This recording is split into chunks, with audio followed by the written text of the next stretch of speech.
नाज़रीन अस्सलाम वालेकुम, क्या हाल चाल है? ठीक हो? खुशामदीद कहने जी तुहानू असी अपने यूट्यूब चैनल ते भट्टी पिजन फ्लाइंग क्लब रुमाल जट्टा सियालकोट ते इस टाइम जी असी तुहाडे नाल ऑनलाइन होए हाँ। ठीक है, तुहाडी खिदमत च हाज़र होए हाँ भट्टी पिजन फ्लाइंग क्लब। ठीक है, रुमाल जट्टा ते हसन साहब ने जी, हसन जट साहब। ठीक है, रुमाल जट्टा दे।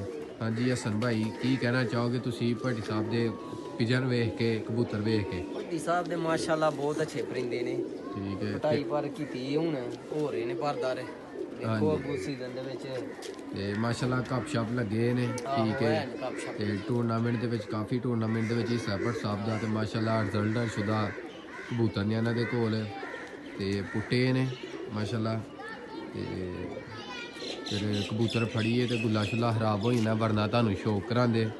ते चलो कोई गल नहीं, इंशाल्लाह तुहानू इस तरह जिन्ना कुछ कबूतर बहाने सामने। देखो है जी माशाल्लाह, तुहानू जिस तरह के किया वीडियो दे विच कि कुछ कबूतरां दा शौक कराने ते आ जाओ फिर तुहानू कबूतरां दा शौक कराइए अखवाओ जी। ए माशाल्लाह सौदियां दे विचों जिन्ना कबूतर लिआंदा है। ठीक है, अंडे लै के यहाँ ते हत्थे जिन्ना बच्चे कढ़ाए ने। ठीक है, ए जीरा ब्रीडिंग है, जीरा प्लस ए जी एहदे भार ने। ठीक है,